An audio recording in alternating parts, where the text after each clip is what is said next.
I'm Johnny. So, I'm guessing all of you, whether scrolling through Instagram, TikTok, Twitter, or maybe even something else, have seen people working out and doing one of the big three lifts, which is squat, bench, and deadlift. So, although many people have seen these, even less people have done them before, and even less people know how to do them correctly and perform them properly under powerlifting standards, which is the sport behind this. That's why, for all of these reasons, I've chosen to teach you how to powerlift, which is the squat, bench, and the deadlift. So today, I would like to teach you how to powerlift. In order to do so, first, I will explain what powerlifting is and discuss some of the history behind it, just how it works basically. And then I'll go into the three movements and how to do those properly. And then finally, I will reveal what the future will be for powerlifting and how these can benefit your life. Okay, now I'll go into some of the history of powerlifting. So tests of strength have been around since ancient times, probably Greece. And this is from the Encyclopedia Britannica. And it started out in the ancient Greek times with their Olympics. And in these, they were just lifting mostly just heavy stones and walking around with them or lifting them over things. So obviously, lifting has been around forever, but this eventually went into squatting, benching, and deadlifting being some of the main movements. And people wanted to start a sport out of this, but in the Olympics, the two movements that were chosen were the clean and jerk and then the snatch. And these are a lot less popular movements and can be a lot harder to perform and pretty dangerous. So this is why the IPF, or the International Powerlifting Federation, was created. And this is from Dunn for the History of Powerlifting, Taylor Strength. And they talk about how people during this time wanted a competition for the squat, the deadlift, and the bench, because these are some of the most popular workouts around. And so the IPF was created to sanction these in 1972, and then the first world championship for them was in 1973. And now that I have told you about some of the history, I will go into a little bit more about powerlifting.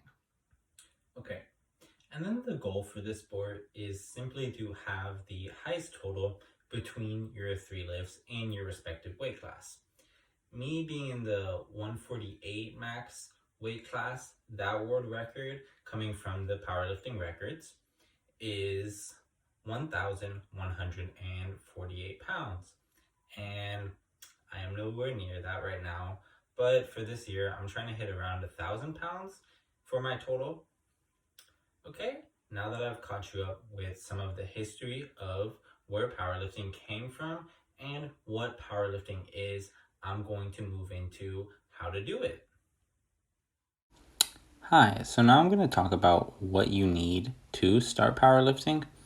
And honestly, coming from Rodeo and the Beginner's Guide to Powerlifting, he talks about how there's not really any special equipment or skills that you need. Simply all you need is any weight that you feel comfortable with, and you can start getting ready to powerlift. Alright, so now that we've talked about that, we'll get into the first one, which is going to be squatting. So for squatting, you're going to want to have the bar either high set on your trap muscles or a little bit lower on your back, depending on what you feel comfortable with. And then once the bar is loaded, you will bring it off the rack, take 1 to 2 steps back, and then get to a foot positioning that you'll feel comfortable with. And then Silverberg, writing with powerlifting squat technique rules, talks about how it is important to hip hinge and knee hinge at the same time when doing this movement, and making sure that your hip crease goes at least parallel with your knees. And in this accompanied video is me going for one of my squat PRs, which was about 2 months ago, and 315 pounds. Okay, so next we'll go into the bench press.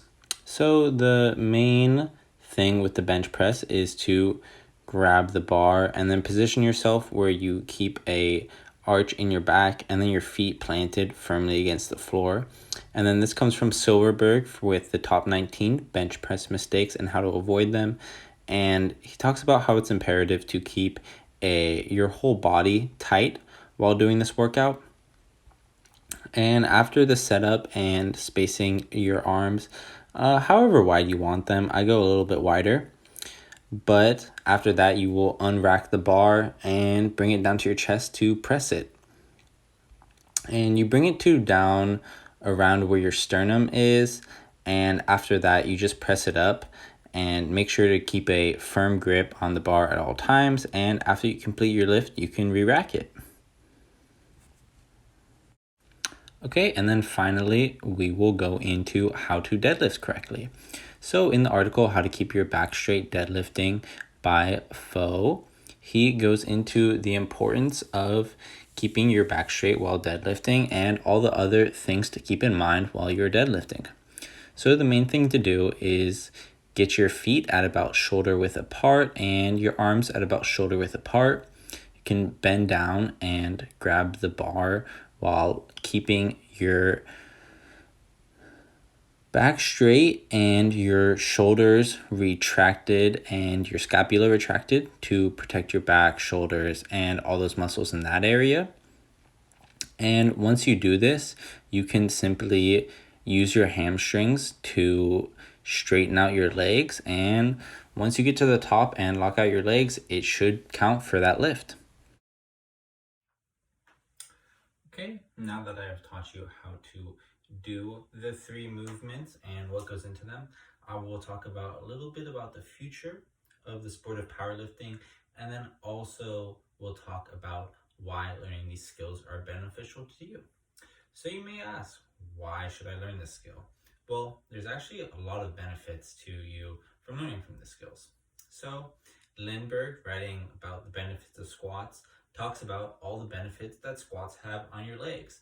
So the squat works your quad muscles along with your hamstrings to an extent and your glutes to an extent, but it's mostly a quad focused exercise and glute focused. And then next, coming from Neiman, we will talk about the amazing benefits of the deadlift. So the deadlift works mostly your hamstrings, which is on the back of your legs, as opposed to the quads from the squats, which are on the front of your legs. It also helps with your glutes and then your entire back, as you need those muscles to stabilize the bar as you're doing heavy deadlifts.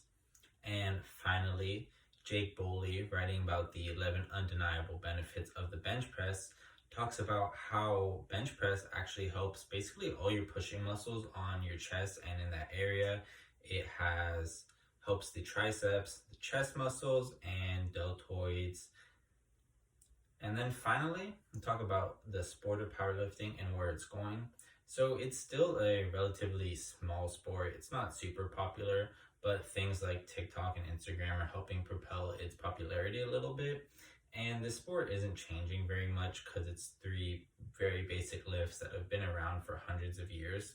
So I don't think the sport is going to disappear anytime soon, as these are such basic human movements.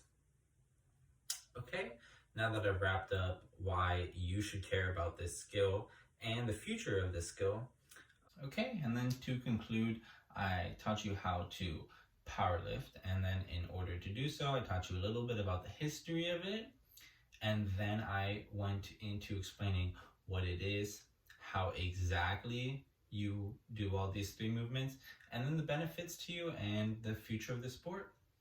Thank you for coming to my speech, and I hope you all go out and try these movements. Thank you.